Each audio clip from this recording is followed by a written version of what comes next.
If you're burned out but you can't figure out why, it's usually one of three things. And knowing which one you're dealing with can change everything about what actually helps. Most people treat burnout all the same, right? You rest more, set boundaries, take a vacation. But if you're burned out because you've no control over your work, then rest won't fix it. And if you're burned out because your work doesn't fit in your life anymore, boundaries won't fix it either.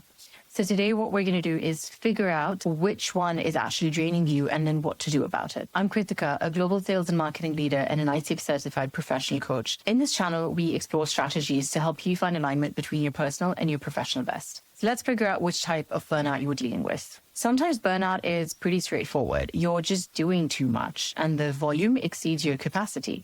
So this kind responds really well to rest and reducing your workload and saying no.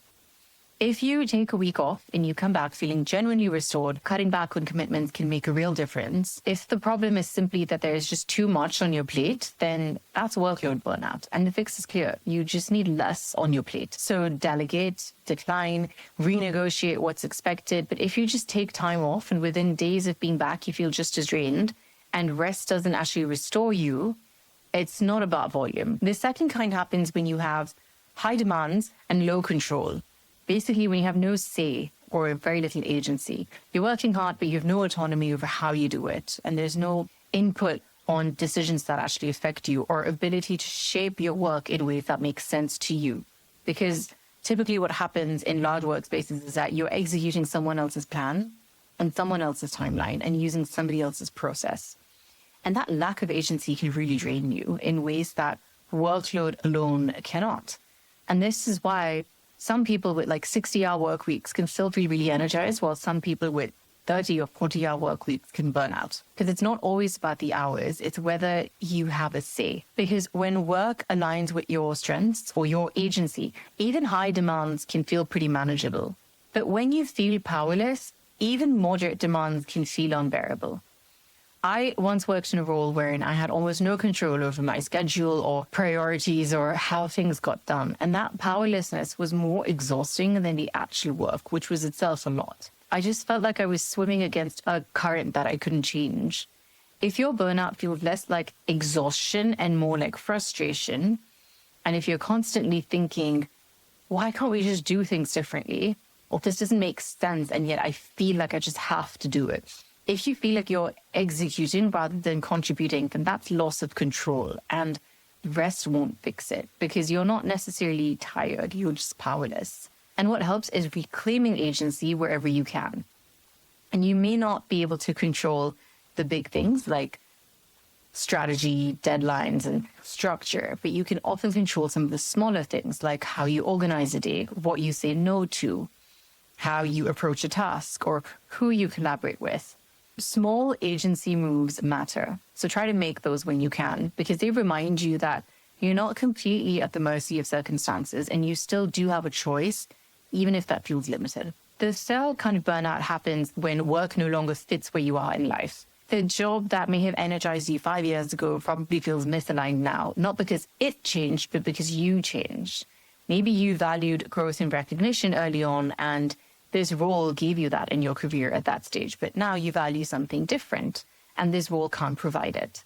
Maybe work used to be the center of your life, and now it's just one part among many. And the way that this job demands your time and energy doesn't leave space for whatever else matters. This type of burnout isn't about workload or agency, but it's about misalignment. The work might be fine, but it doesn't serve who you're becoming. And this is the hardest one to address because it often requires bigger changes. You can't necessarily fix it with rest or boundaries or reclaiming agency in small ways, but you have to sort of rethink what you need from work and whether this role can provide it. I've coached people burned out in objectively good workplaces with supportive managers and reasonable hours and genuinely interesting work. It still drained them because it didn't align with what mattered to them anymore. And no amount of self-care or boundary setting can fix that. What can actually help is getting clear on what you actually need from work at this stage of your life and whether staying makes sense. We actually have a couple of videos as well on that in more detail in this channel. So which type of burnout are you dealing with? Ask yourself, if I had a few weeks off, would I come back feeling restored? If yes, it may just be your workload and your body and your mind just need to recover. If no, if you'd come back and feel drained again, it's probably not just about being tired. Then ask, do I feel powerless here? Do I have input on how things get done? And can I make decisions that affect the way I work and what I work on? If the answer is no, and you're executing someone else's vision without agency of your own, then that's loss of control. And what helps is reclaiming small choices whenever you can.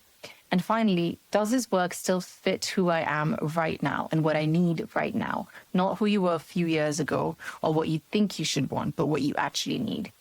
If the answer is no, then the work doesn't align with your values.